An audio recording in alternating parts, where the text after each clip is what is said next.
प्रश्न, प्राकृतिक संसाधन का विस्तार से वर्णन करें। उत्तर, प्राकृतिक शब्द प्रकृति से बना हुआ है जिसका सामान्य अर्थ है प्रकृति से संबंधित। प्रकृति में बहुत सी वस्तुएं हैं, लेकिन सबका प्रयोग एक संसाधन के तौर पर नहीं किया जा सकता। हमारा पर्यावरण दैनिक जीवन के लिए आवश्यक अनेक प्रकार की वस्तुएं और सेवाएं हमें प्रदान करता है। इन प्राकृतिक संसाधनों में हवा, पानी, मिट्टी और खनिज शामिल हैं और साथ में जलवायु और सौर ऊर्जा भी। लगभग 10,000 साल पहले मानवजाति जंगलों और घास के मैदानों में आखेटिक संग्राहक रूप में रहती थी और फिर कृषकों और पशुपालकों में परिवर्तित हो गई। तब सभी ने अपनी आवश्यकताओं के अनुरूप अपने परिवेश को बदलना आरंभ किया। जब हमारी फसलें उगाने और पालतू पशुओं का उपयोग करने की योग्यता बढ़ी तब ये प्राकृतिक पारितंत्र खेतिहर जमीनों में बदल गए। अधिकतर परंपरागत कृषक जल के लिए प्राकृतिक संसाधनों, वर्षा जलधाराओं और नदियों पर बहुत हद तक निर्भर थे। आगे चलकर उन्होंने भूमिगत जल निकालने के लिए कुओं का उपयोग किया और जल प्रवाह को रोकने के लिए बांध बनाया। वर्तमान समय में हम डीजल व विद्युत से चलाने वाले पंपों की सहायता से भूमिगत जल निकालते हैं। जल निकालने के तरीके नदी, कुएं से होते हुए पंप तक आ गए, लेकिन सिंचाई आज भी जल से ही कर रहे हैं। यह जल प्राकृतिक रूप से ही हमारे पास मौजूद है, इसलिए हम इसे प्राकृतिक संसाधन के रूप में देखते हैं। इस छोटे से उदाहरण के माध्यम से हमने प्राकृतिक संसाधन के स्वरूप को समझने की कोशिश की। अगर हम इसे एक परिभाषा के रूप में कहना चाहें तो कह सकते हैं कि प्राकृतिक संसाधन वह प्राकृतिक पूंजी है जो निवेश की वस्तु में बदलकर बुनियादी पूंजी प्रक्रियाओं में लगाई जाती है। इनमें शामिल हैं मिट्टी, लकड़ी, तेल, खनिज और अन्य पदार्थ जो कम या ज्यादा धरती से ही लिए जाते हैं। बुनियादी संसाधन के दोनों निष्कर्षण शोधन करके ज्यादा शुद्ध रूप में बदले जाते हैं जिन्हें सीधे तौर पर इस्तेमाल किया जा सके, जैसे धातुएं व रिफाइंड तेल। इन्हें आमतौर पर प्राकृतिक संसाधन गतिविधियां माना जाता है। एक राष्ट्र के राजनीतिक प्रभाव को तय करते हुए उस देश के प्राकृतिक संसाधन अक्सर वैश्विक आर्थिक प्रणाली में उसकी संपत्ति का निर्धारण करते हैं। विकसित राष्ट्रों ने प्राकृतिक संसाधनों का भरपूर दोहन किया और आज तकनीकी सहायता से कम दोहन कर ज्यादा परिणाम पाने में भी सफल हो रहे हैं। प्राकृतिक संसाधनों की महत्ता देखते हुए आज जमीन के जिस हिस्से पर प्राकृतिक संसाधन भरपूर मात्रा में पाए जाते हैं उन पर मालिकाना हक जमाने की प्रवृत्ति काफी बढ़ चली है। हाल के वर्षों में प्राकृतिक पूंजी का ह्रास तथा दीर्घकालिक विकास की ओर स्थानांतरण पर विकास एजेंसियों का ज्यादा ध्यान रहा। वर्षा वन प्रदेशों में यह ज्यादा चिंता का विषय रहा क्योंकि यहां पर पृथ्वी की सबसे अधिक जैव विविधता पाई जाती है। इस जैविक प्राकृतिक पूंजी की जगह कोई नहीं ले सकता। प्राकृतिक पूंजीवाद, पर्यावरणवाद, पारिस्थितिकी आंदोलन तथा ग्रीन पार्टियों का सर्वाधिक ध्यान प्राकृतिक संसाधनों के संरक्षण पर है। कुछ लोग इस ह्रास को विकासशील राष्ट्रों में सामाजिक अशांति व संघर्ष के प्रमुख कारण के रूप में भी देखते हैं। इस पृथ्वी पर जीवन के संचालन के लिए जिनकी आवश्यकता पड़ेगी वह सब कुछ हमें प्रकृति द्वारा ही प्राप्त होगा। हमारी आधारभूत आवश्यकता वायु एवं जल प्रकृति प्रदत्त है।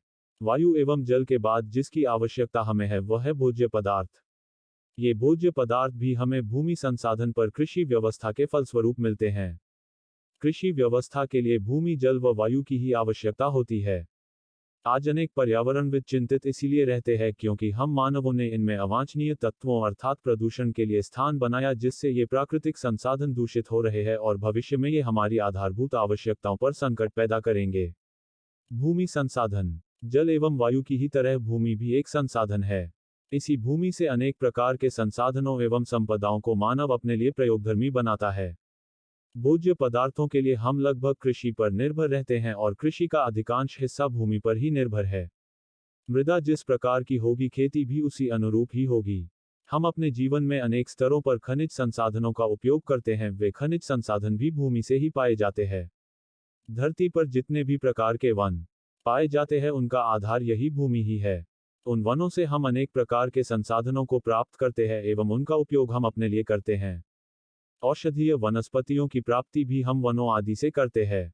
इन्हीं सब पर न जाने कितने ही सारे उद्योग धंधे स्थापित है एवं करोड़ों अरबों लोगों को रोजगार मिला हुआ है। इन सभी प्रकार के संसाधनों के मूल में भी जो संसाधन है वह है भू या भूमि संसाधन। यह उन सभी संसाधनों जो इन पर निर्भर है से प्राथमिक संसाधन की श्रेणी में आएगा।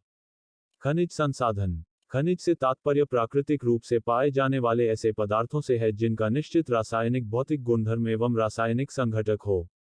इनको खनन, उत्खनन एवं प्रवेधन द्वारा प्राप्त किया जाता है।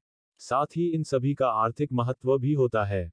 खनिज क्षयशील प्रकार के संसाधन है जिनका नवीकरण नहीं किया जा सकता है। खनिज किसी भी देश की प्राकृतिक संपदा है। भारत में खनिजों के प्रचुर भंडार है। यहाँ 100 से अधिक प्रकार के खनिज पाए जाते हैं। भारत में अधिकांश खनिज क्षेत्र प्रायद्वीपीय भारत में पाए जाते हैं। भारत में खनिज संसाधनों का वितरण असमान एवं अनियमित है क्योंकि खनिजों की उपस्थिति कुछ विशिष्ट भूवैज्ञानिक संरचनाओं से संबद्ध होती है। रासायनिक एवं भौतिक गुणधर्म के आधार पर खनिजों को दो प्रमुख श्रेणियों धात्विक एवं अधात्विक में वर्गीकृत किया जा सकता है। धातुएं कठोर पदार्थ हैं जो ऊष्मा की व विद्युत की सुचालक होती हैं, जबकि अधिकांश अधातुएं ऊष्मा व विद्युत की कुचालक होती है। लोहा, तांबा, जस्ता, मैंगनीज, चूना पत्थर, डोलोमाइट, जिप्सम, कोयला, अभ्रक, कैल्शियम सल्फेट आदि प्रमुख खनिज संसाधन है जो भारत में इसके अयस्कों आदि से प्राप्त किए जाते हैं। वर्तमान समय में खनिजों के अनियंत्रित दोहन से बहुत से महत्वपूर्ण खनिज संसाधन समाप्ति के कगार पर पहुंच गए हैं। खनिजों के उत्खनन से पर्यावरणीय समस्याएं उत्पन्न हुई है। इससे सर्वाधिक कृषि एवं वन संपदा प्रभावित हुई है। ऐसे में हम नए नए खनिज क्षेत्रों की खोज करते हैं, जिससे स्थानीय लोगों का विस्थापन होता है, जिससे अनेक प्रकार की सामाजिक समस्याएं भी पैदा हो रही है। घटते संसाधनों की स्थिति में यह जरूरी है कि खनिज संसाधनों का न्यायसंगत उपयोग वर्तमान पीढ़ी द्वारा किए जाए व इसे एक आदत के रूप में भावी पीढ़ियों को भी सिखाया जाए। साथ ही संसाधनों के पुनर्चक्रण की कोशिश की जाए। प्रौद्योगिकी की मदद से संसाधनों को प्रतिस्थापित किया जाए व खनिजों के कौशल युक्त उपयोग को बढ़ावा दिया जाना चाहिए। मृदा, जिसे सामान्य शब्दों में मिट्टी कहा जाता है, कई ठोस, तरल और गैसीय पदार्थों का मिश्रण होती है। यह भूपृथ्वी के सबसे ऊपरी भाग में पाई जाती है। धरातलीय चट्टानों के अपक्षय जलवायु, पौधों और करोड़ों भूमिगत कीटाणुओं तथा कृमियों के बीच होने वाले आपसी क्रियाकलाप का अंतिम परिणाम ही मिट्टी है। इन भौतिक, रासायनिक और जैविक प्रक्रियाओं के एक लंबी अवधि तक कार्यरत रहने से मिट्टी की परतों का निर्माण होता है। चट्टानों के प्रकार, जलवायु, वनस्पति आदि से संबंधित होने के कारण ही भिन्न भिन्न स्थानों पर भिन्न भिन्न प्रकार की मृदा पाई जाती है। फलतः फसलों, घासों तथा वनस्पतियों में भिन्नता पाई जाती है। सबसे जरूरी बात यह ध्यान रखने की है कि मृदा महत्वपूर्ण क्षयशील संसाधन है, क्योंकि एक बार नष्ट हो जाने पर इसकी स्थानापूर्ति नहीं की जा सकती है। मानवीय क्रियाकलापों द्वारा अत्यधिक अपरदन के कारण इसका क्षय हो जाता है। मृदा निर्माण प्रक्रिया की दर अत्यंत मंद होने के कारण मृदा को अनवीकरणीय संसाधन भी माना जा सकता है। खनिज पदार्थ मृदा का सबसे महत्वपूर्ण एवं अधिक मात्रा में पाया जाने वाला अवयव है। ये मृदा अंश में दो प्रकार के होते हैं, प्राथमिक खनिज एवं द्वितीयक खनिज। प्राथमिक खनिजों में बायोटाइट, आर्थोक्लेज, हॉर्नब्लेंडे, ऑगाइट व मास्कोवाइट आदि होते हैं। द्वितीयक खनिज वे होते हैं जिनका निर्माण प्राथमिक खनिजों से होता है, जैसे एपेटाइट, कैल्साइट, डोलोमाइट, जिप्सम, हीमेटाइट आदि। मृदा में खनिज अंश विभिन्न प्रकार के कणों के रूप में पाया जाता है। कणों के व्यास एवं अनुपात के आधार पर भारत में मुख्य रूप से निम्नलिखित मृदा पाई जाती है: बलुई, गाद, चिकनी, दोमट, चूना व बलुई दोमट। वर्तमान समय में मृदा अपरदन व मृदा क्षय एक बड़ा संकट है, लेकिन इसे रोका भी जा सकता है। संतुलन बनाए रखने के लिए प्रकृति के अपने नियम है। बिना संतुलन बिगाड़े भी प्रकृति मानवों को अपनी अर्थव्यवस्था का विकास करने का पर्याप्त अवसर देती है।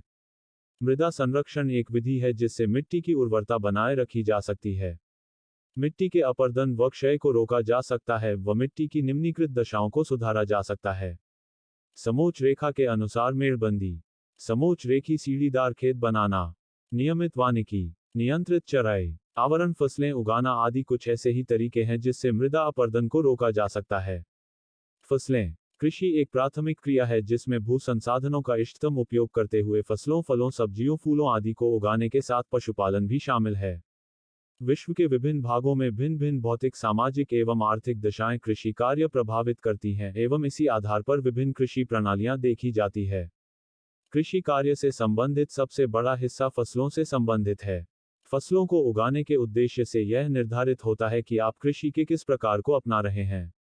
जब कोई कृषक पारंपरिक रूप से भिन्न स्तरीय प्रौद्योगिकी और अधिकाधिक पारिवारिक श्रम का उपयोग करके अपने परिवार की आवश्यकताओं को पूरा करने के लिए मात्र फसलों को उगाता है तो उसे निर्वाह स्तर की कृषि माना जाता है, अर्थात वह कृषक यह कार्य मात्र अपने निर्वाह के लिए कर रहा है। वहीं इसके दूसरी ओर जब किसी फसल का उत्पादन बाजार में विक्रय हेतु किया जाता है तो उसे वाणिज्यिक कृषि कहते हैं। इसमें विस्तृत कृषि पर अधिकांश कार्य मशीनों द्वारा किया जाता है। साथ ही इसमें अधिक पूंजी का निवेश भी किया जाता है। फसलों को अग्रलिखित प्रकारों में वर्गीकृत किया गया है: 1. खाद्यान्न फसलें, चावल, मक्का, जौ, गेहूं, दाल आदि। 2. नकदी फसलें, फल, गन्ना, तंबाकू, तिलहन, मसाले आदि। 3. रेशेदार फसलें, जूट, कपास आदि। 4. बागानी फसलें, कोको, रबर, नारियल, कॉफी, चाय आदि। प्राकृतिक वनोत्पाद, किसी भी देश में वनों की सघनता से न केवल उसकी भौगोलिक व पर्यावरणीय स्थिति अच्छी होती है, अपितु वनों से प्राप्त होने वाले उत्पाद वहां की आर्थिक समृद्धि में भी बढ़ोतरी करते हैं। वन संसाधन का महत्व वे लोग बखूबी समझते हैं जो वनों के पास रहते हैं, क्योंकि उनकी आजीविका उसी पर निर्भर रहती है। जिस जल का हम उपयोग करते हैं वह नदियों की घाटियों के पास के जल विभाजक क्षेत्रों में स्थित वनों पर निर्भर होता है। हमारे घर, फर्नीचर और कागज वनों से प्राप्त लकड़ी से बने होते हैं। हम ऐसी अनेक दवाओं का प्रयोग करते हैं जो वन उत्पादों से बनी होती है। अनेक प्रकार के भोज्य पदार्थ भी वहां से प्राप्त किए जाते हैं। मवेशियों के लिए चारे का प्रबंध भी वनों से किया जाता है। नए प्रकार के शहरी घरों में तो केवल दीवार व खिड़कियां ही लकड़ियों से बनाई जाती हैं, लेकिन आदिवासी क्षेत्रों एवं ग्रामीण क्षेत्रों के घरों में खंभे भी लकड़ियों से ही बनाए जाते रहे हैं। आजकल एलपीजी गैस आसानी से उपलब्ध होने लगी है, लेकिन फिर भी खाना पकाने हेतु जलावन लकड़ियों का बड़ा भाग वनों से ही प्राप्त होता है। रस्सी व सुतली बनाने के लिए तंतुओं की भी प्राप्ति वहीं से होती है। पारंपरिक चिकित्सा के लिए औषधीय पौधे प्रायः वनों से ही प्राप्त किए जाते हैं।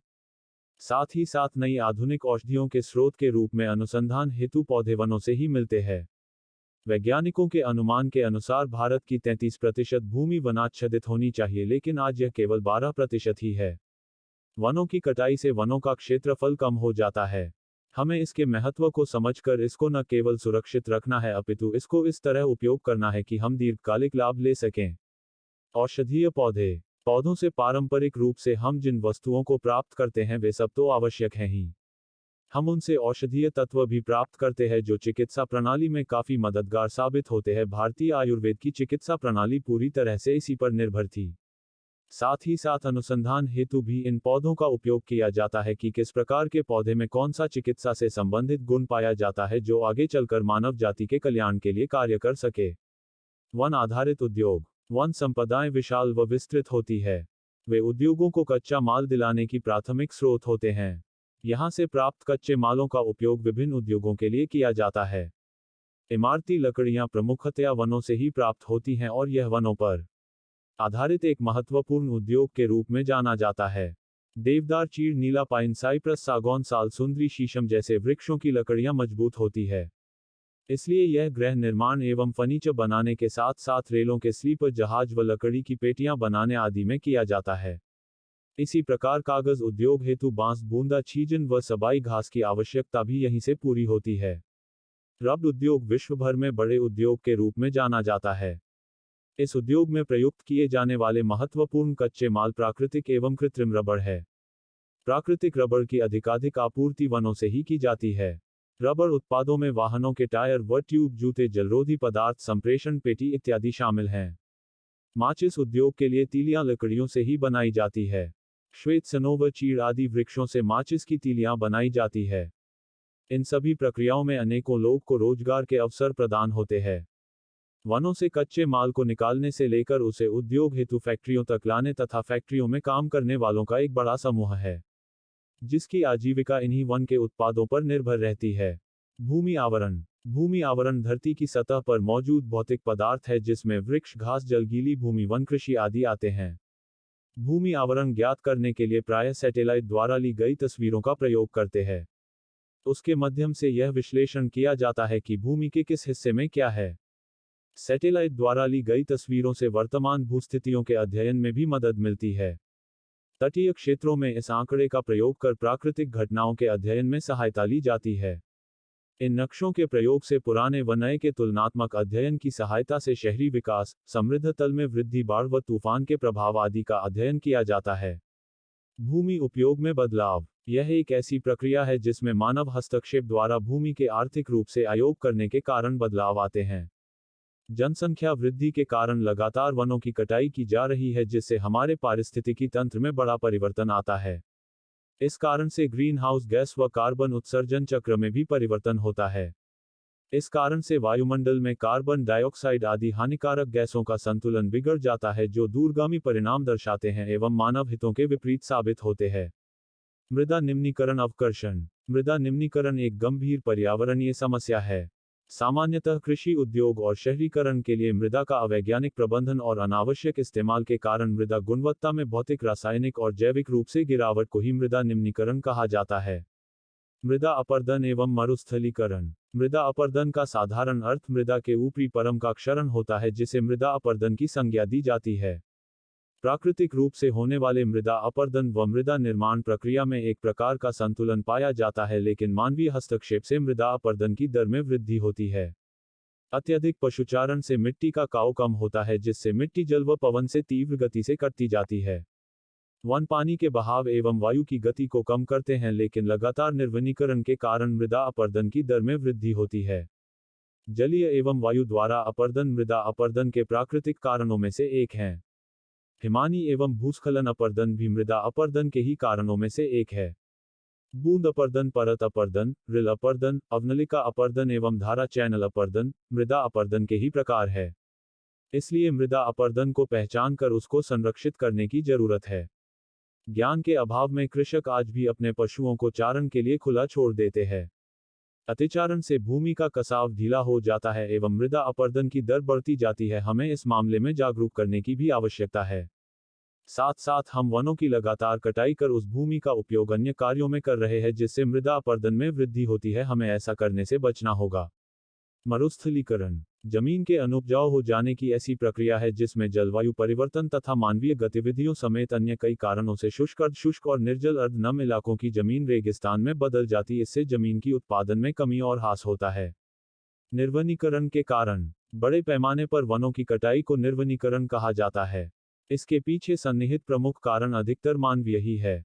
वनों में आग लगने से बड़ी मात्रा में जंगलों का भाग नष्ट होता है। इसके अतिरिक्त प्राकृतिक कारण सामान्यतया नहीं दिखाई पड़ते, परंतु लगातार बढ़ती आबादी ने उसकी जरूरतों को पूरा करने के लिए वनों की लगातार कटाई की। वनों की कटाई एक तो वनोत्पाद प्राप्त करने के लिए की गई, दूसरी कृषि योग्य भूमि की अधिक आवश्यकता ने भी वनों को काट उसे कृषि भूमि में तब्दील करने पर विवश किया। जल संसाधन प्राकृतिक एवं कृत्रिम संसाधन के रूप में पृथ्वी के लगभग 71% भूभाग पर जल का विस्तार है, जिसके अंतर्गत महासागर, सागर, झीलें, नदियां, ग्लेशियर इत्यादि सम्मिलित है। यह मनुष्यों, जीव जंतुओं, पादपों की जीवनोपयोगी एवं मूलभूत आवश्यकता का एक प्रमुख प्राकृतिक संसाधन तथा बहुमूल्य राष्ट्रीय संपदा है। जल संसाधनों का कुशलतम उपयोग तथा अधिकतम विकास अत्यंत महत्वपूर्ण है। जल संसाधन के दो प्रमुख स्रोत है, धरातलीय जल एवं भूमिगत जल। धरातलीय जल के प्रमुख स्रोत नदियां, झीलें, जलाशय इत्यादि है। मैदानी भागों में पाई जाने वाली नदियां सिंचाई व पेयजल के लिए विशेष रूप से उपयोगी है।